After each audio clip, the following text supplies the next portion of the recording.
បាទជំរាបសួរពុកម៉ែបងប្អូនថ្ងៃនេះខ្ញុំបាទសូមនាំពុកម៉ែបងប្អូនមកយល់ដឹងអំពីអត្ថប្រយោជន៍ដើមចង្ក្រង់ស្វាពុកម៉ែបងប្អូនថាតើដើមចង្ក្រង់ស្វានេះវាអាចជួយដល់សុខភាពពុកម៉ែបងប្អូនបានអ្វីខ្លះបាទអញ្ចឹងថ្ងៃនេះខ្ញុំនឹងមកប្រាប់ពុកម៉ែបងប្អូនហើយពុកម៉ែបងប្អូនណាបាទតែមុននឹងប្រាប់សូមពុកម៉ែបងប្អូនបានឃើញវីដេអូដែលនាំនៅឱសថបុរាណជូនពុកម៉ែបងប្អូនសូមពុកម៉ែបងប្អូនកុំភ្លេចជួយចុច share ចែកគ្នាដឹងម្នាក់មួយពុកម៉ែបងប្អូនណាហើយទី2សូមពុកម៉ែបងប្អូនជួយចុច follow នៅលើ page ខ្ញុំម្នាក់មួយផងណាពុកម៉ែបងប្អូនបាទជួយចុច follow ម្នាក់មួយហើយចុច share ទៅយើងស្មើយើងចែកចំណេះដឹងតគ្នា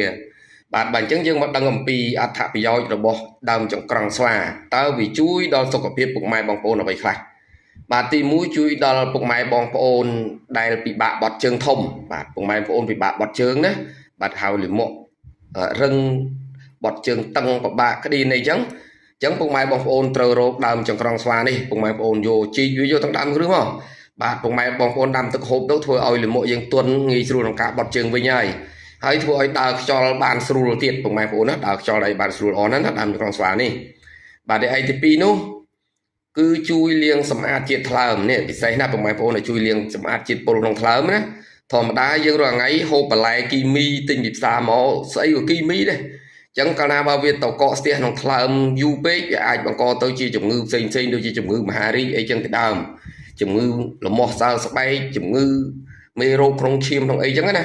អញ្ចឹងយើងត្រូវតែរកដើមចង្ក្រង់ស្វានេះផឹកបាទបើមានយើងដាំទឹកហូបរាល់ថ្ងៃទៅពុកម៉ែបងប្អូនមិនបាច់គិតខែគិតអីទេបាទទី2លាងសម្អាតជាតិថ្លើមពុកម៉ែបងប្អូនណាបាទរីឯទី3គឺជំនួយកម្លាំងបាទអញ្ចឹងបងប្អូនដែលមិនថាបរិសុទ្ធស្ត្រីខ្សោយកម្លាំងអីពុកម៉ែបងប្អូនអាចរកដើមចង្ក្រង់ស្វាបាទយកមកដាំទឹកហូបហើយចូលវិធីធ្វើហ្នឹងធ្វើដូចដាច់បងប្អូនដកយកមកទាំងរឹសបាទបងប្អូនជិលដកកាត់ត្រឹមដីឡើងមកលើមកបងប្អូនយកមកកច្រាំហាតែបើបានដោយទាំងរឹសក៏ល្អដែរបងប្អូនយកមកកច្រាំហាទាំងស្លឹកទាំងដើមទាំងរឹសចូលគ្នារួចហើយបងប្អូនហាឲ្យស្ងួតបាទហាឲ្យស្ងួតហើយបងប្អូនចាប់មកចប់មិនមែនមកក្តាប់លោឲ្យច្រើនពេកចឹងមកក្តាប់បើក្តាប់តឹងចេះដូចជាច្រើនល្មមណាដាក់មួយឆ្នាំងទៅបងប្អូនដាំទឹកហូបជាលក្ខណៈគ្រួសារហូបទាំងកូនទាំងចៅទាំងប្តីទាំងប្រពន្ធជារៀងរាល់ថ្ងៃទៅបាទជំនួយកម្លាំងលាងសម្អាតជាតិពុលធ្វើឲ្យបត់ជើងបានស្រួលបាទពុកម៉ែបងប្អូនហើយអាចចាត់ចូលជាថ្នាំអាយុវែងដែរណាហើយអានេះនៅក្នុងតម្រាឱសថបុរាណខ្មែរយើងគេហៅចាត់ចូលជាប្រភេទដើមរាំងសាបពុកម៉ែបងប្អូនបាទដើមចង្ក្រង់ស្វានេះណាអាចចាត់ចូលជាប្រភេទដើមរាំងសាបព្រោះធម្មតាជាតិគីមីដូចបងប្អូនខ្លះគាត់បាញ់ថ្នាំស្វាយអញ្ចឹងទៅសារធាតុគីមីជាតិពុល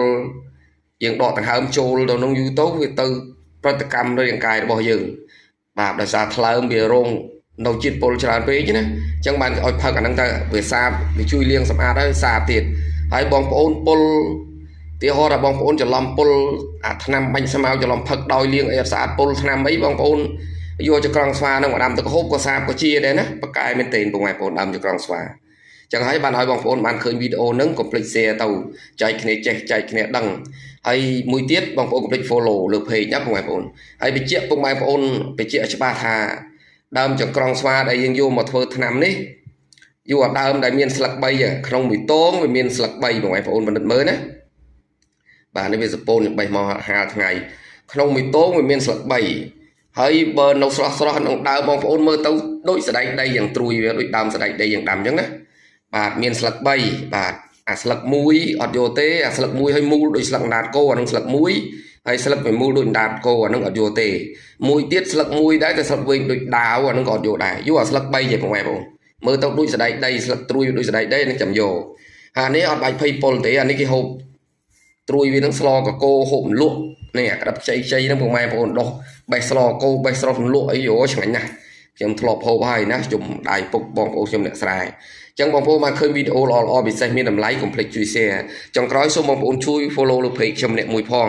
បាទនៅពេលនេះខ្ញុំបាទសូមគោរពជូនពរពុកម៉ែបងប្អូនទាំងអស់បានដីសុខដីចម្រើនទាំងអស់គ្នាក្រោយបញ្ចូលឆ្នាំថ្មីរួចខ្ញុំបាទសូមអរគុណសូមគោរពលាបាទ